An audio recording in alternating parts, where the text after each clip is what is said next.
Do not attempt to adjust your podcast player. We are controlling the transmission. We are here to be your guide, helping you to explore local events, the art scene, music, theater, sports, and possibly a conspiracy or two. All here on the GCRX Radio and Podcast Network. Do not attempt to adjust your podcast player.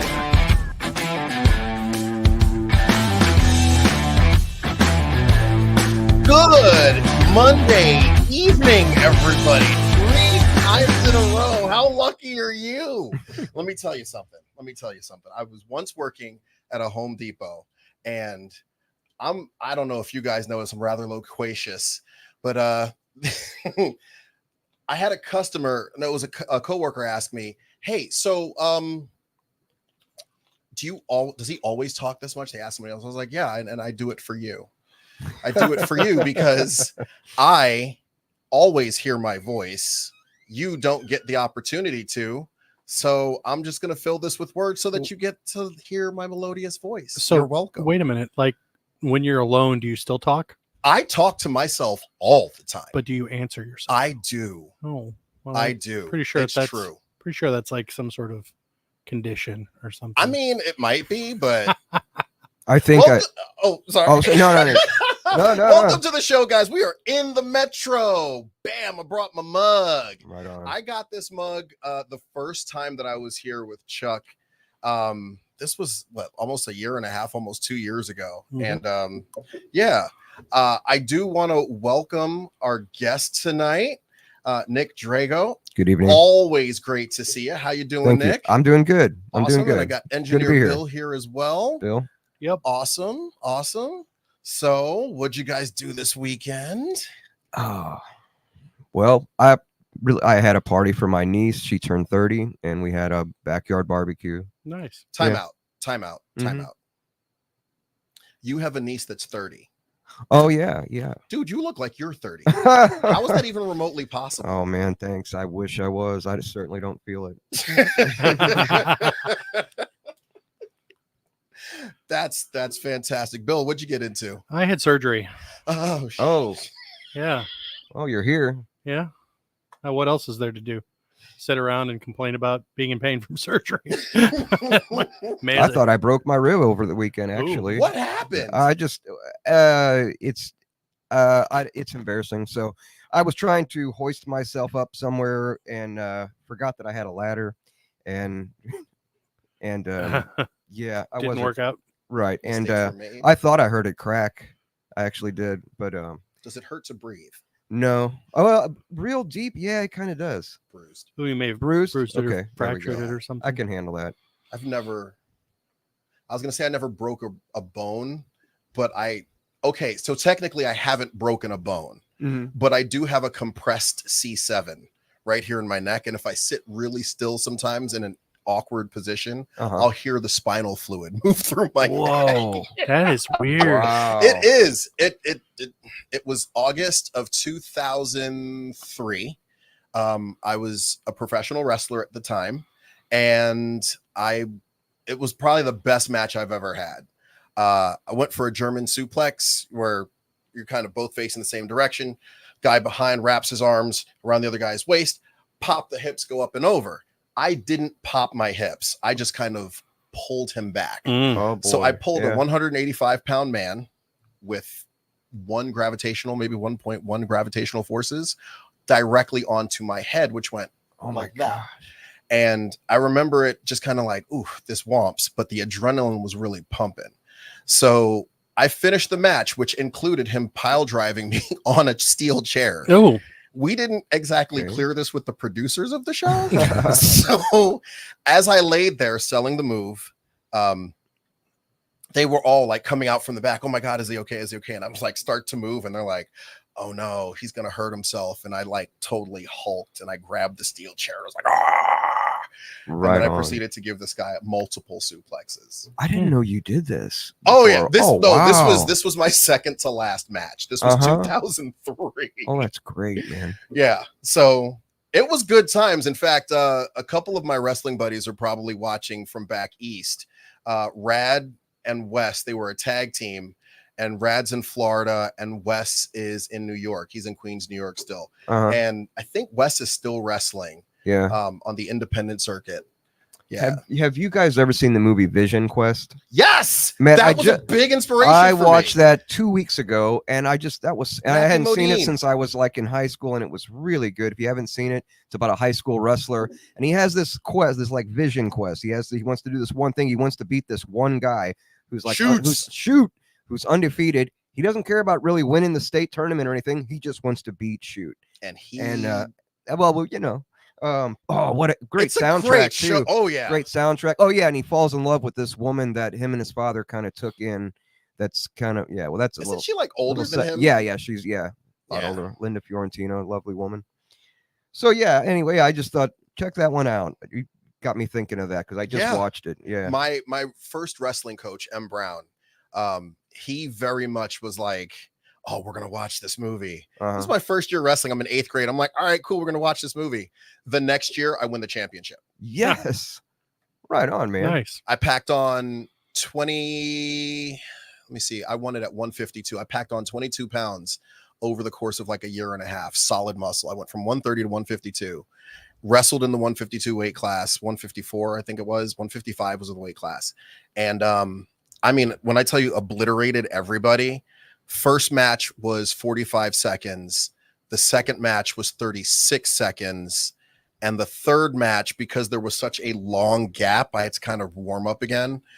I beat him in the second round, and I kind of broke his arm. Oh, man. So they had to go to points. Really? Yeah, they had to go to points, and I had enough points to win it. So, well. Yeah, I saw him the next season, and he was like, hey, man, you know, these things happen. And I was like, I'm sorry, man. And then I proceeded to break his teammates' ribs twice in the same season. Because they didn't call you Crusher or something. They should have. That would have been a really cool name. Yeah. The Bone Crusher. Yeah. Well, were you going to say something about your surgery? No, it's. Oh, I'm sorry. It's just hernia surgery, kind of routine. There was something we had to get back to you on.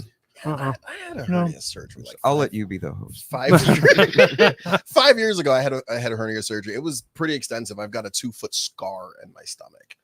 I'm not. Yeah, like God. It was. So I went in, and it was a small like lump. In fact, I was at Bill's house when I got it. I still don't remember the joke I told. And you guys know I laugh at my own jokes because I'm lame or whatever. I'm a weirdo. Anyway, so I told a joke and I laughed, and I clutched my stomach. I was like, oh no. Ooh, what was that?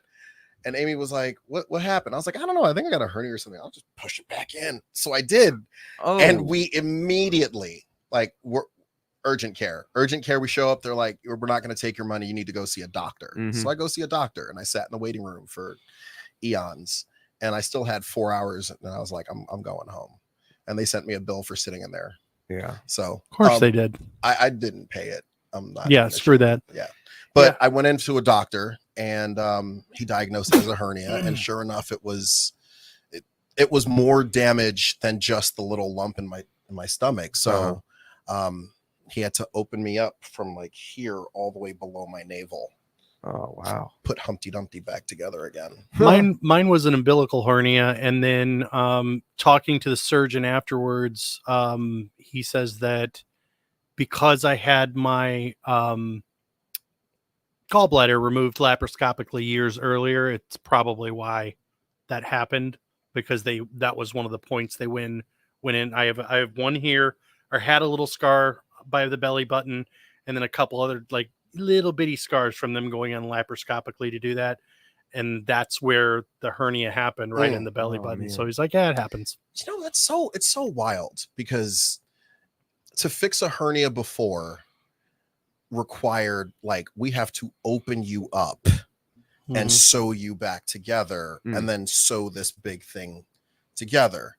And now it's incision about that big. And you're back on your feet same day. Yeah, I was out of there leaps and bounds since you probably had it done.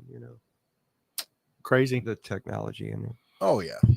I do want to give a shout out to my brother-in-law Eric, Sincere Da Vinci. Today is his birthday. Happy birthday, Happy bro. birthday. You're like Happy 90 birthday. years old. He's younger than me. 90. But Back in my day. I'll be honest though, he's a really awesome guy. I watched my sister's dating history, and she ate every guy. Like there was no, oh, I'll handle her. Like they tried, and it's not to say that my sister's a wild child. It's just she's a quiet but very solid personality. Yeah. And I just watched her literally dog walk all of her boyfriends until Eric. And then it was just like, and it wasn't that he was attempting to control her or anything. That's not farthest from the case. He's just so about himself, and he understands him that no matter what it was that she does, he's just kind of like, it's cool.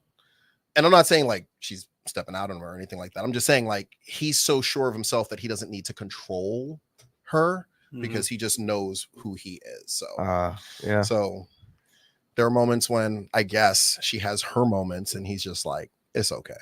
Are they married? They're married. So, yeah, they've been married, I think 14 years now. He's the different one, so he's the one, right? He's the one. He's the one. Huh? Yeah. Yeah. So, Nick, what have you got for us today? Man. I want to hear some conspiracies. Let's talk. Well, tinfoil hat. You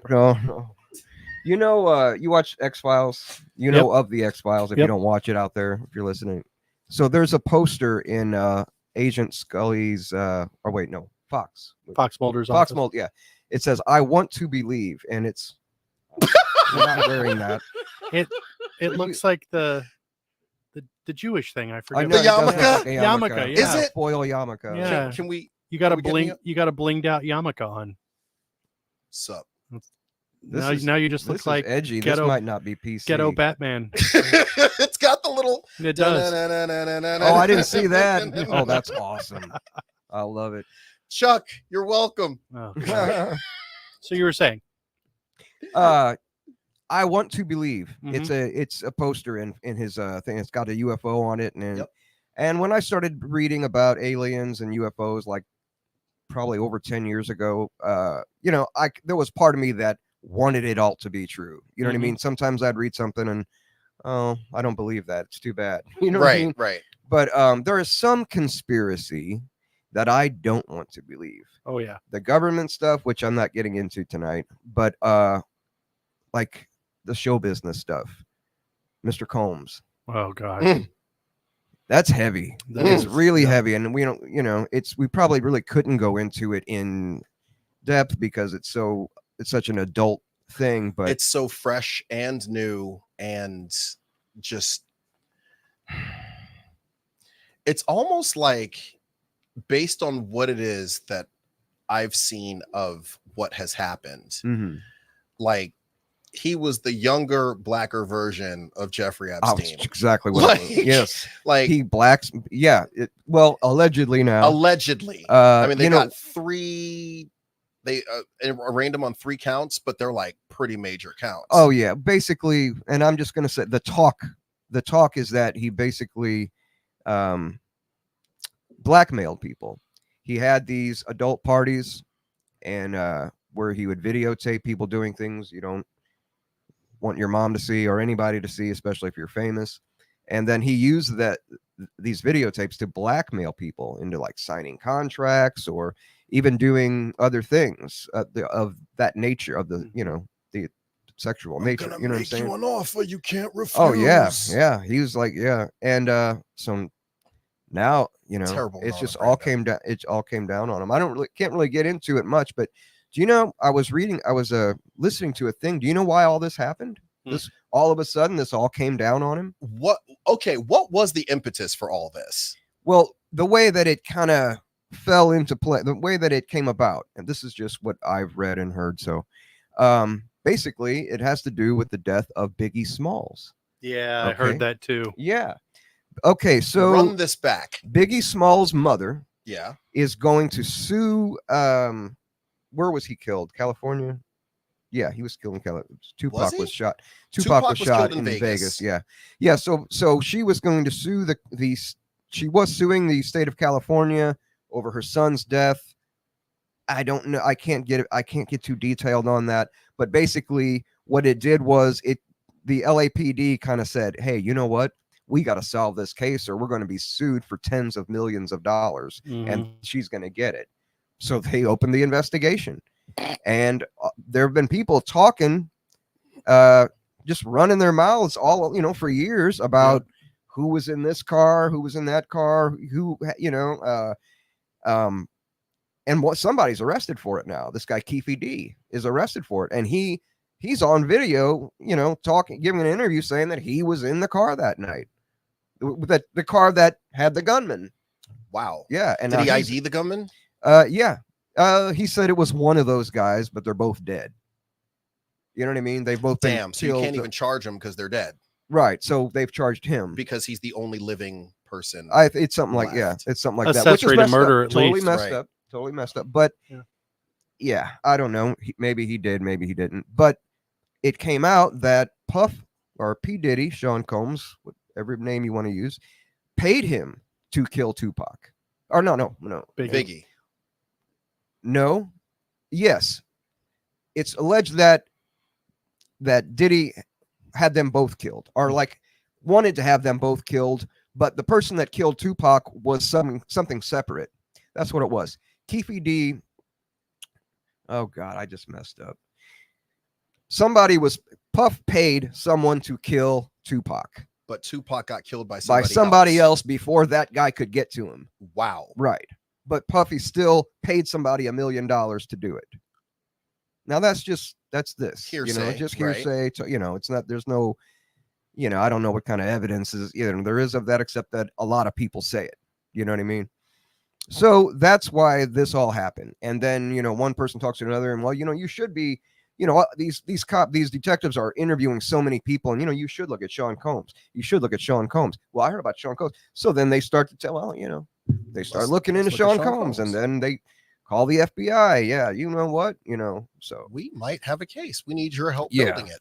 It's bad. Because I'll be honest with you, when it comes to this, as a native New Yorker, as somebody who was born and raised, understanding the magnitude of the death of Tupac and Biggie, and as a result of that, just staying away from hip hop music altogether. Yeah. Because I didn't want to get wrapped up in all that. Like in my teenage brain, I was like, if I listen to the music, I'm gonna get caught up in it.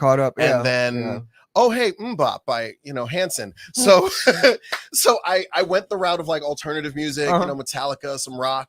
But it was such a somber day, the day that Biggie got killed, because like his funeral, his mom had him in the hearse, like bring him through the streets of Brooklyn. Yeah, like it was heavy. Eerie, and it was like, dude, this is all types of messed up. Like he was, and now we see where hip hop has gone. I don't know. They call it mumble rap. Yep. Yeah. Snoop Dogg was talking about these. He goes, "What's this trend now in rap where they're they say real can't understand what they're saying. Yeah. It doesn't make any sense at all. The beat is sick, and that's all the kids are listening to, and it's just not. Yeah. It's not Regulators by Warren G. It's not Nothing But a G Thing. It's not the 90s was the golden age. It was the golden age. Was. Yeah, the 80s was the beginning of it. Right. In the 90s, and I mean we had some stuff which all inspired, my favorite, Lin-Manuel Miranda. In fact, Lin-Manuel, he wrote Hamilton, an American musical. Cool. All right. But one of the 10 Dual Commandments, which is a really popular track, it's 10 things that you do before you fight a duel. Okay. That on that track, he credits the Notorious B.I.G. Really? Because he had a song called the 10 Crack Commandments, which were the 10 things that you don't do when you're selling. Like you don't get high on your own supply. You don't sell where you live. Like those things. Like he was very simple. Yeah. If you're out here in the drug game, you don't do these things. Well, at least Walter White was following. Yeah, he sold. He had other people sell. It was their issue. Don't do your own supply. Yeah, but yeah, like it was such a somber time because these guys were juggernauts, they were telling the story of what young Black America was seeing in the streets. You know, I remember being pulled over by the police. It was me. I was walking to the hospital with my girlfriend at the time. We're talking 1998, that summer. Yeah, summer of 98. I was 16 years old. Walking to the hospital. We're going to see a family member of hers. And 2 officers jumped out, pulled their guns. Oh, wow. We thought we witnessed a narcotics transfer. And I'm like, for real? Where? Wow, man. And they did a stop and frisk at gunpoint. I'm like, wow. I can't say the wrong thing. I can't do the wrong thing. I can't make sudden movements because that's the end of me. Right. And these were the things that Biggie and Tupac were talking about. And I can honestly say, like, I lived a little bit of it, but because I went away to school, it wasn't a part of my daily, but I did still have to deal with that when I came home. Yeah. So well, I'm sorry, losing man. 2 juggernauts like that was really something. And you know what was weird? There were rumors that Tupac was still alive. Do you remember that? In Cuba. Yeah, that was and in Cuba. Yeah.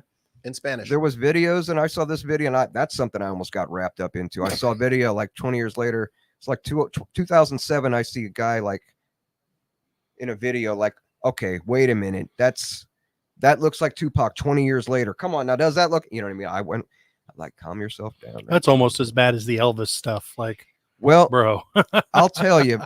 I think there was something to the Elvis stuff. I do too. I think one of 2 things. I think either he really was alive. On my first time I did this show, when I brought this up, I said, this is the part where you make me leave. Why? I think there were 2 Elvis Presleys. Okay. We all know, if you know anything about Elvis, you know that the story is he was born and he had a twin that was stillborn. Yep. You know, and well, I believe now a birth certificate exists for this child.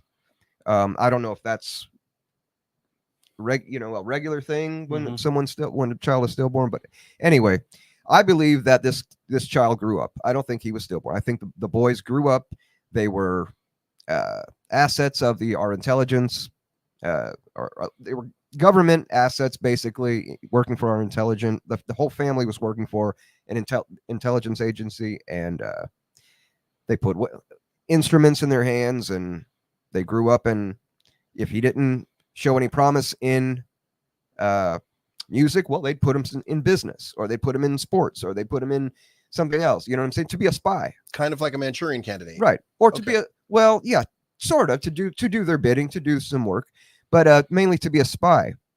The main reason why I believe this is because of the way Elvis Presley looks. Look at pictures of Elvis Presley when he was young. They are 2 different people. You can see it. And I'm going to tell you the differences right now. One of them has a smaller, like shorter, wider, flatter face, and his eyelids are kind of dark. You know, some people have like darkness around their eyes. Elvis, that Elvis. I call that guy Jesse. And the other Elvis, he was more like, hey, you know what I mean? More like angular features. He had more a narrow chin, and he just was more of a glad handing kind of guy. You know what I mean? Like a politician kind of guy. The Jesse Presley, the other guy, I think he had more of the talent. He also had more swagger. You see, I mean, I know you're thinking you're out of your mind over there. No, not at all. I'm very intrigued. Just look at him. Sometimes you see Elvis. Look at his eyelids; they're like darker, and that Elvis, that Jesse, looks like his mother. Now they're twins. The other Elvis, the politician Elvis, looks like his father, Vernon. It's nuts, man. I'm telling you, I'll never unsee it. Have you ever seen The Prestige? Yeah. Kind of like that? I remember there was something like that. I just don't remember it very well. I need to watch that again. Okay, so in The Prestige, you had magicians. And the one trick that they were trying to get that got over more than any was one magician played by Christian Bale. Yeah. He was married. Coming up in the magic world, in the illusion world. Oh.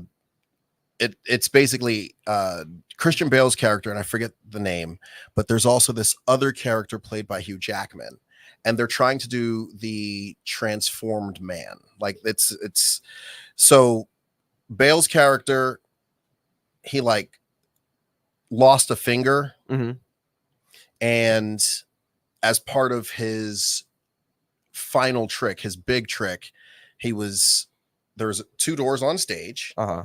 And he walks into one door, he bounces a ball, he walks into one door, and he walks out of the other door and catches it.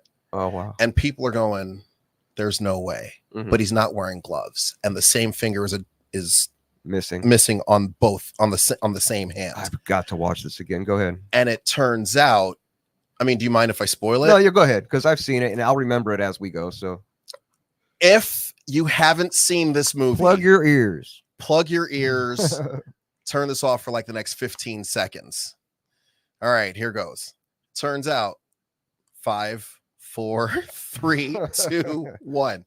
They're twins. Yeah. And when the first brother got affected, the other brother had to suffer the same affliction because they were doing the same thing at the same time. So one brother would do a magic show, and the other brother dressed up. They're twins, identical twins, dressed up in a costume and saw the show from the wings.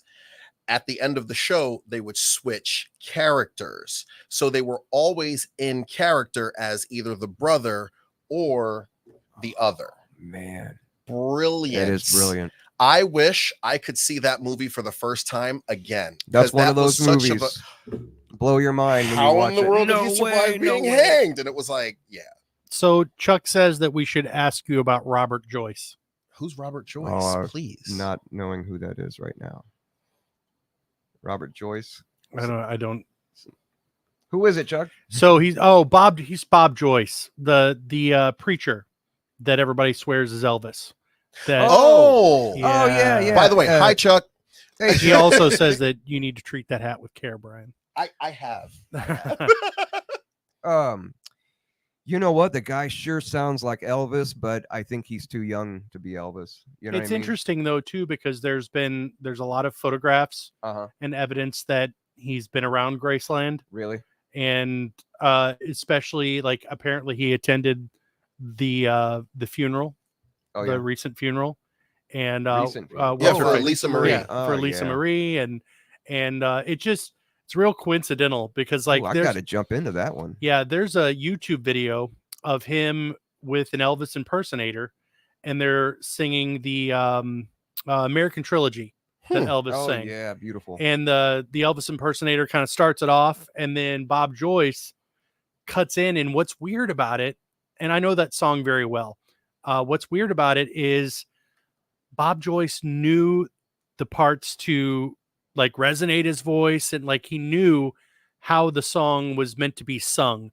And like there was a point of it like he intentionally, like you could tell he came in like a measure too early or whatever, but like trying to throw people off. The whole intonation of the song and everything, it was like, wait a minute. Wow. Wait a minute. Like the way he holds the microphone, you look at that and look at like the Live from Hawaii concert in, was it 77 or something, 76, 77. Looks like Elvis. Like it just, the things that he does. Hey, and wasn't he dating one of Elvis's ex-girlfriends? Yeah, yes. I heard about that. So it's really weird. That's really weird. Apparently he also refuses to take a DNA test. I don't know the validity of that, but I've seen that in a few different spots. Well, I know what I'm looking up when I get home. I know my next rabbit hole. I know. Writing it down too. And it's funny that you mentioned this, Bill. Galecki from Big Bang Theory. He played Leonard. I saw an interview that he did recently where, he's been out of the spotlight ever since Big Bang ended. And he says, yeah, it's going to, like, he did the same role for 12 years. And the idea of, he says he still suffers with some of the mannerisms. So could you imagine this guy, Bob Joyce? Yep. He's like, hey, I can't shake who I am. Mm-hmm. So no, I'm not taking a DNA test. Well, and, Right. and it would be like a witness protection thing if you think about it, like everything that was going on. If you look, there's like some deep rooted, Elvis, I forgot what it was, but something with law enforcement. I can't remember. It's been so long since I went through it, but like he was involved in that, and people think it was like a DEA thing that he was involved in. And then Elvis was also very religious. He has several religious albums and kept the faith. And if you watch any of the documentaries, the dudes that were around him that are in the documentaries, part of his group he called Taking Care of Business, TCB. Mm-hmm. He was always very biblical, and it makes perfect sense for you to go become a pastor of a little church somewhere.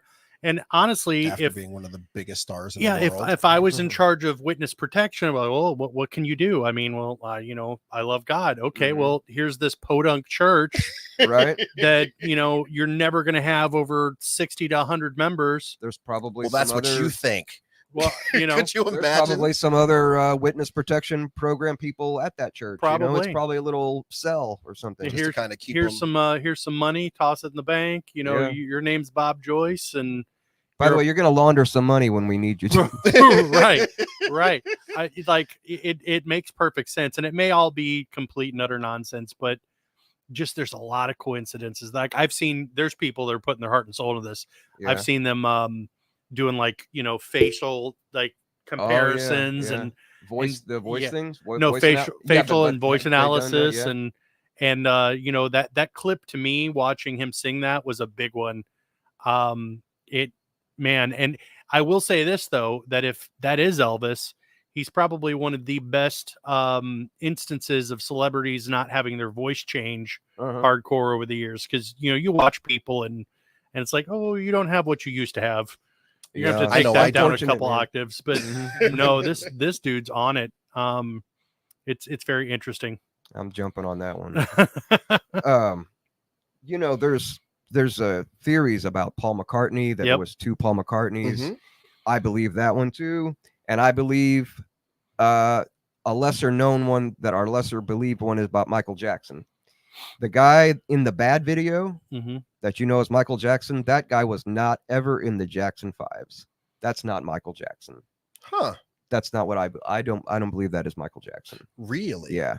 When he kind of reappeared after being gone for a long time, or not in the public eye for a long time, and his nose was all pointy and he just looked, skin was light and everything, I'm just like, that's not Michael Jackson. I've seen renderings of what Michael Jackson would look like if he never had surgery. Yeah, I've seen that. Yeah.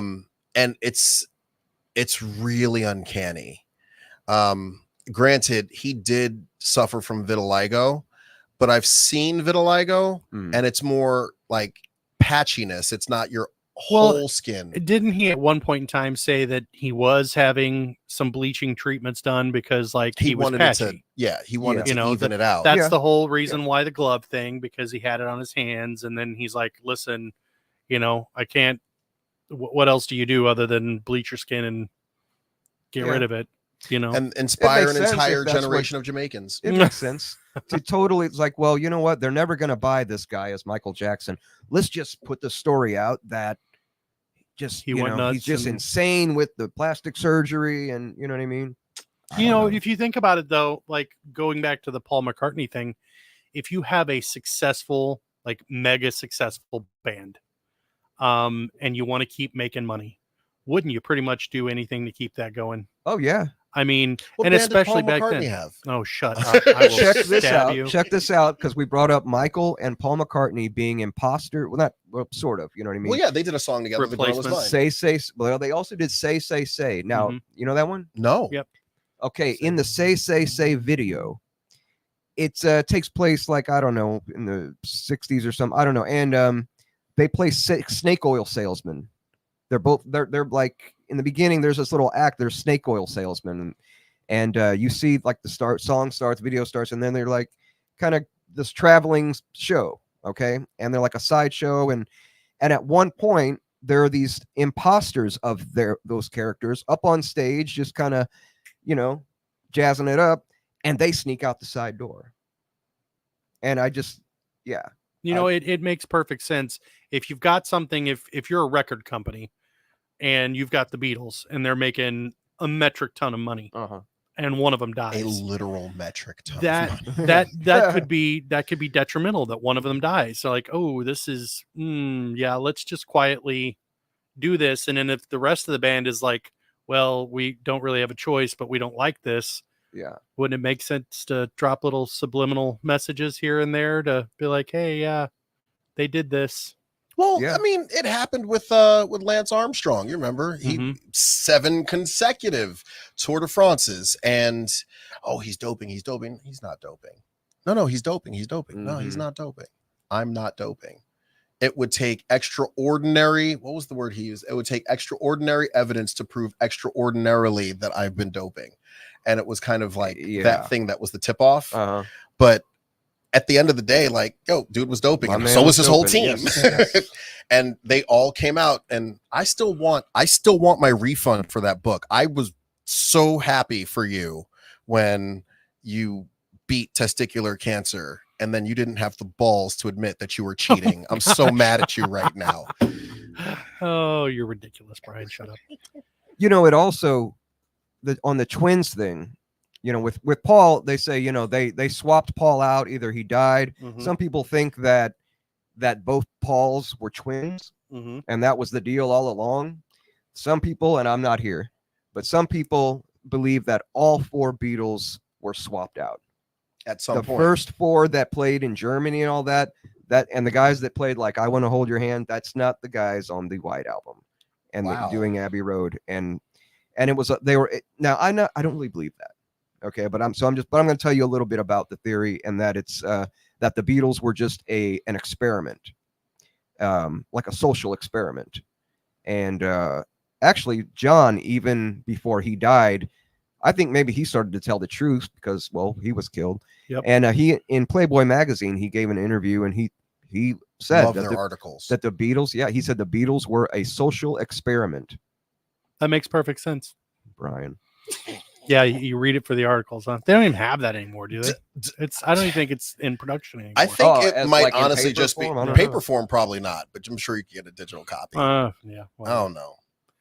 But with Elvis, you got this guy can be over here in Hollywood making movies, and this guy can be just going around the country doing little shows, and I don't know, just have them both just money makers, you know what I mean? Or you're going to be in concert tonight, you're going to be spying on the governor of whatever, I think it's totally possible. You know, we've seen evidence, like we already know that it's happened, of the mafia getting rid of things and rearranging things and doing that, and organized crime. What stops a multi-million-dollar at the time, but multi-billion-dollar now record company from being like, hey, this is the way it's going to be.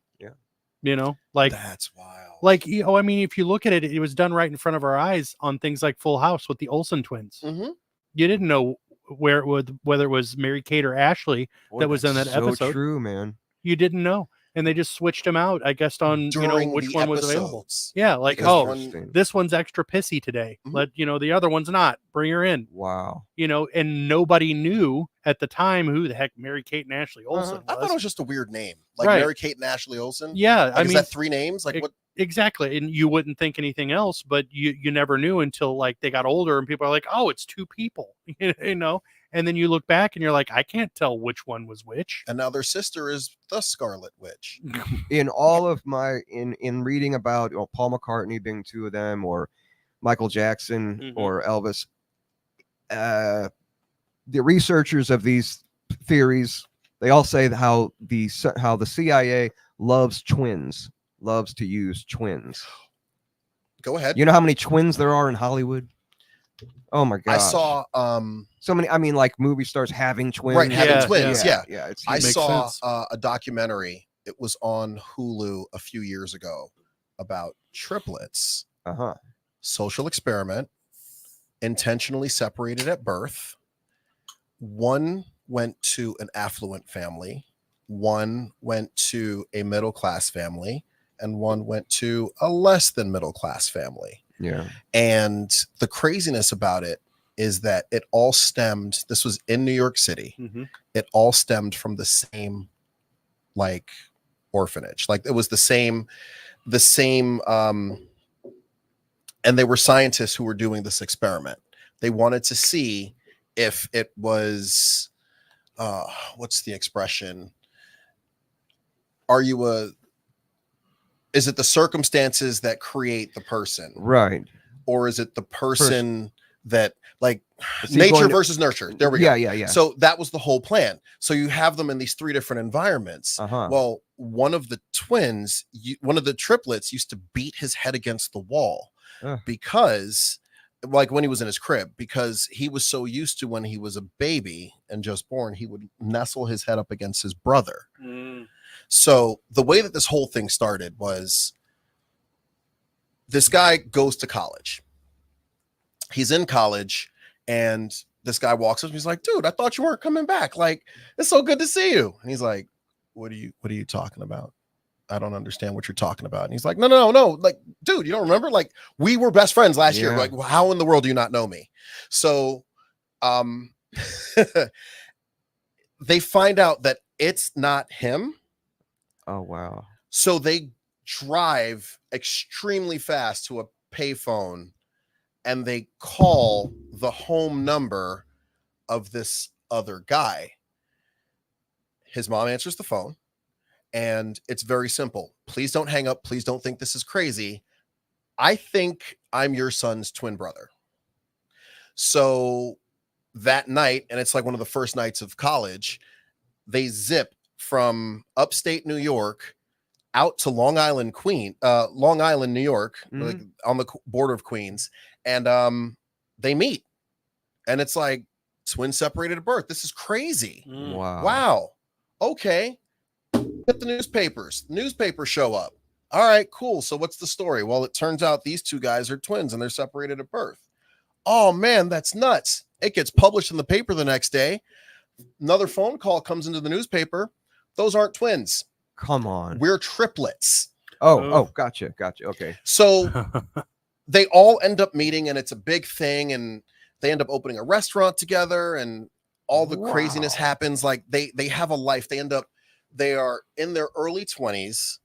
That's amazing. And wow. They find out after the death of one of them that this whole thing was kind of staged. It was kind of, well, let's see how this whole thing plays out. Will they be attracted to the same type of woman? Would they have the same interests? Would they have the same hobbies, despite the fact that they are raised completely differently? Right. Yeah. So it was a question of, is it nature or nurture?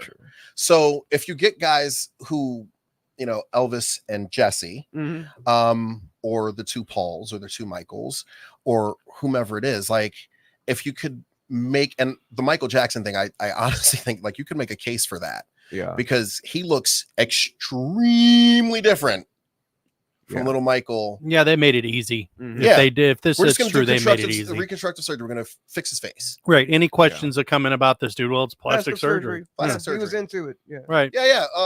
Pepsi. He had too much product in his hair. Okay. Yeah. That's why I don't have any now. My Pepsi commercial didn't make it. Your Pepsi commercial? My Pepsi commercial, the hair just all gone. Okay. They had to get a big fro and it just burned it up. Big fro, gone in 60 seconds. Oh my god. I just can't. I just can't with you. Most people can't. Elvis did a movie where he played twins. Oh, I think it was called Double Trouble. I think so. I vaguely remember that. Yeah. Because, they say that, there's what they call predictive programming. You know what I mean? I've talked about that before, how... Bro, it's called programming. Yeah, there you go, right? Well, television. They have programs. You channel. Yes. You know what I mean? Channels. We're going to make you think a certain thing. Right, yeah. But yeah, predictive programming. But yeah, I mean, there's 9/11 predictive programming in Back to the Future. We've talked about that here a lot. There's aside from predictive programming, there's also the stories in movies like Close Encounters. The end of Close Encounters, supposedly really happened. You know, when the ship, have you seen it? Mm-mm. Oh, okay. Well, the ship comes down, mothership comes down, UFO ship comes down onto like an Air Force base, and like some government people and military people, like they kind of communicate. Well, that supposedly really happened, and it was based on something that happened on at the Holloman Air Force Base. Yeah. Where's the Holloman Air Force Base? Holloman, gosh. Is that near Area 51? I want to see it's, I want to say it's, I don't remember. I think we're going to find out in a minute. Yeah, about to look. But it's all good. But ET. I'm getting away from it because I want to talk about predictive programming in a second. But, yeah. But ET, the little alien ET was that was based on the Roswell story. Right. Like when the Roswell ship crashed, there were dead aliens inside, and one of them was alive, and they kept this one on their base because it crashed right next to a military base. How weird. Yeah, I know. I'm not going to say coincidental. It's been but shot how down. weird. Some people believe it was shot down. It's just outside Alamogordo, New Mexico. New Mexico. Okay. Okay. A lot of weird stuff going on down there with aliens and stuff. But So so they just keep coming over the border. No. oh no. Bro. So they jeez. have the get little alien canceled. survivor of Roswell. Uh-huh. They haven't contact his people, or his to come get him. He has to phone home. It's like if you broke down on the side of the road, bro, come get me. And there was also but both of these stories, they involve like humans and aliens, like communicating. Right. And yeah. Kind of like, well, not like, but would you say that what went down in Independence Day, where that one alien kind of like speaks through the scientist, he kind of grabs when he makes him talk so that he can communicate as a means of communication, almost, I want to say it was telepathy, right? Like yes, that's even abductees say that they communicate telepathically through thought.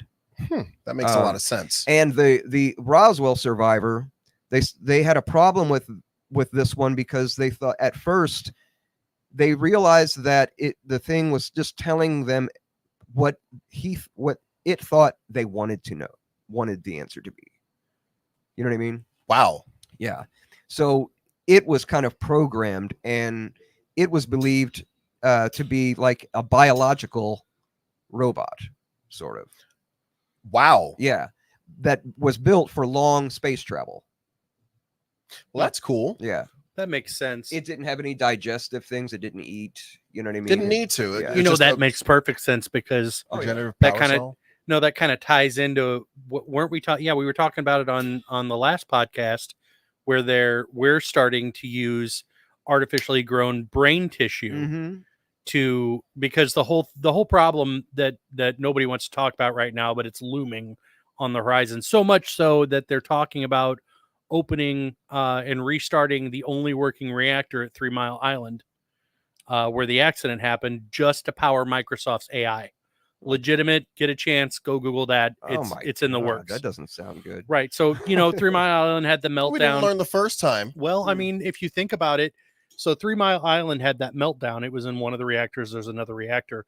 They could technically restart Chernobyl because reactor 4 didn't go off till way, like they didn't shut that down till way after all that happened. So, but like they're literally having a problem with power. They're like, yeah, it's great and all, but you guys are running these top of the line GPUs from NVIDIA, thousands and thousands of them, and they're power hungry. And yeah, it's getting done. And the train can't be stopped. It's a runaway train at this point. Skynet. Nothing's stopping it because everybody's demanding it. And if you quit doing it, some other company's just going to pick up the slack and do it where you didn't do it and make the money. So it's never going to stop.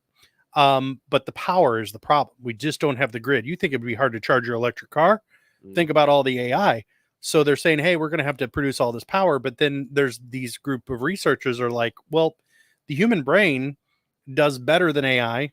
We have, general intelligence, and we do it at about 20 watts. So let's see if we can develop the same technology with neurons. Bro. And so they're doing it. They're growing these little artificially lab created brain tissues, and getting them actually being successful and getting them to complete tasks. So that kind of makes perfect sense. It's Wow. really weird. And there's a whole, I was talking about in the last show, there's a whole ethics side of this, because it's like, well, wait a minute. How do you know that you're not creating a container for consciousness when you're Right, making a right. brain? And they don't. You just don't. So what's the ethics Whoa, involved in that? Oof. Yeah. That Yeah. I keep thinking as you talk about it, I keep thinking back, and I talked about it last time, so I'm not going to bring it up. The book Unwind, where it's like it's Neil Shusterman, and it's basically just using people for spare parts. Oh yeah. Yeah. Yeah, I know that one. Yeah, that was. Wasn't there a Coma? Wasn't there a movie called Coma that was something like? I don't know. I know they Okay. tried to make Unwind with Bill Paxton as the general. It didn't go, and there have been other books that were great for like young adults that got made, that were published after but got made into movies beforehand. I don't know if the American society is ready to see this on the big screen yet, which is why they probably haven't done it yet. Yeah. I think back to Lawnmower Man and how great Lawnmower Man was for VR. Like, it was kind of the introduction to virtual reality. And afterwards it was like, oh man, all this VR tech, because the American society looked at it and went, oh, that's so cool. VR was the initial release of VR technology back in the day was way ahead of its time and way underpowered for what people were expecting. And honestly, I think we had a second wave of VR too, where everything was VR and 3D TVs and 3D this and 3D that, and so much so they slapped it in all the theaters, and it was still kind of a bucket of suck. Gives me a headache. I can't watch movies in 3D. It's just weird, and it's not well done. And I think there's more coming. I think AI, I don't think the Unwind situation will ever be to that level, but I do think that AI will solve some of the issues that we've had with growing organs based upon your genetics. Because the big thing is like, hey, if I need a kidney transplant and Nick is compatible with me, and Nick's like, sure, buddy, I'll give you a kidney, I could reject Nick's kidney, and I'm going to have to be on anti-rejection medication for the rest of my life. Yeah. And I didn't know until recently. There was a guy at our church that had a transplant from his dad, but apparently you have to take these anti-rejection meds at certain times every day. And the longer, like, let's say you have to take it at 9 a.m. and you wait till 10 a.m. Well, you start opening a door that can never be closed. So the later you go, for the next, 50 years of your life or however long you live, you're eventually, if you keep being late, you're going to open that door to the point where your body's going to reject it. Right. Which is weird. But that brings me back to what I was saying. I think AI will solve some of the issues that we have seen with growing artificial organs and tissues based upon your genetics. So, two things. Number one, I did see a story about a guy who gifted a kidney to his brother. His brother ended up being a POS and slept with his wife. Ooh. And then, like, he died years later. He did ask, can I have my kidney back, because he's not using it. That was number one. Number two, I have read some research where they are using pig and cow like organs. They're scrubbing them clean and then infusing it with like almost like using AI to recode like a human DNA. heart. Yeah. Right. So you take a pig heart, which is about the same size, and from the genome point of view, a pig heart and a cow's heart, like the reason that those organs, they're almost completely interchangeable with the human because the genomes are so close. There are some issues with pigs because you've got to like sanitize them because pigs eat everything. But you can pretty much scrub a pig's heart and then recode it so that it matches your specific DNA. So in the event that you had an issue, like a heart issue, oh, you've got congestive heart failure. Oh, okay, cool. Well, your surgery will be scheduled for 3 weeks from today. It's like, well, are we waiting for somebody to die? Like, no. We've got one. We just need to recode it. We basically just need to rewrite the DNA and then we're good. We can get you a new heart and it'll work just like new. And there's no anti-rejection because the DNA is yours. Your body won't. So your body doesn't see it as a foreign object at all. I think that we will see in the future. That's amazing. I think that we'll see. I mean, we obviously already kind of dabbled with cloning, and the world order basically was like, yeah, we're not doing that because that's creepy. Right. Like, you're not cloning humans because that was the next step and that ain't happening. But I think that with advanced technology and the help of AI and better computing, that we'll see in the near future, probably the ability to grow or print organs with genetic material, because I don't, in the right conditions, I don't see why you could not nurture cell separation and follow the pattern of like an embryo in the womb as it forms a heart. There's specific cells that are like, hey, we've been made into heart cells and we're supposed to get together like this.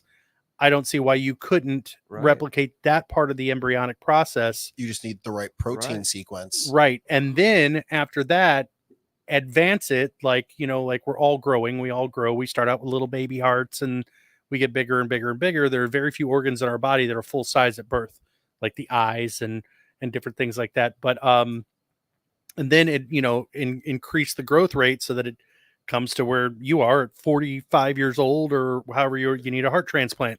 Boom. You wouldn't even need to, because you could feasibly, an adult heart is an adult heart. You get a heart to the age of 20. Yeah, whenever you're, and put it in a 60-year-old. Now I've got a 20-year-old heart. Right. Yeah. This thing's going to last longer. Like, I really do think that one of the, our life expectancy has gone up over the years, which is actually one of the things. There's a guy on TikTok that everybody's like, oh, seed oils is bad. They're bad for you. And this is bad for you. And that's bad for you. And the guy's like, you can say what you want about the pharmaceutical companies. A lot of it's probably true. You can say what you want about seed oils. You can say what you want about all the other things that are causing cancer and killing everybody. But the average life expectancy now is like 74. And everybody's always like, well, in the 50s, they didn't. Yeah, the average life expectancy was not 74. So, we had a conversation, I think it was a couple podcasts ago, or I don't know. Anyway, Taylor was here. Yeah, it was a couple. She was talking about pharmaceutical companies. I'm like, yeah, there's a lot of them that are evil and greedy and money hungry. And she was talking about the holistic approach. I'm like, I believe in the holistic approach, but the problem is, especially with doctors, like I'm sure a doctor knows that you can, take so much of this root or so much of that herb or whatever, and that will cure you. But how much? Right. Case in point, this tea bag here, it's not Earl Grey tonight, by the way. It's Trader blackberry citrus plus zinc. Weird. Brought to you by the Board Gamery. Come on through. But yeah, they know exactly how many tea leaves, like how to crush it and how much tea goes in here to make a delicious cup of tea. Right. And that's basic. Right. I mean, that's not to a science. I'm sure that's probably by weight. Yeah. The machine dispenses 3 grams. Right. Boom. But but like one of the things that I said, Taylor was like, okay, so let's take the simple thing. What is it? Onion and honey or something like that together in a concoction helps the common cold or cough or whatever it is. It's okay. Well, let's just take something as simple as that. You come into the doctor and let's say that onion and honey mixture is a cure for, diarrhea or something more similar or some more severe than the common cold. Well, how much do I tell you to consume and how much do I tell Bryan to consume? Bryan's a bigger guy than you are. Call me fat. No. Bryan's a bigger guy than you are. How much honey and onion do you need? And how much honey and onion does he need? The for dose both has of you? got to be different. Right. And how much, what quality honey are you buying? What types of onions? Like, so what the pharmaceutical companies have done is taken simple things like penicillin, which is derived from mold, and formulated it down into a pill where I know exactly how much penicillin you're getting.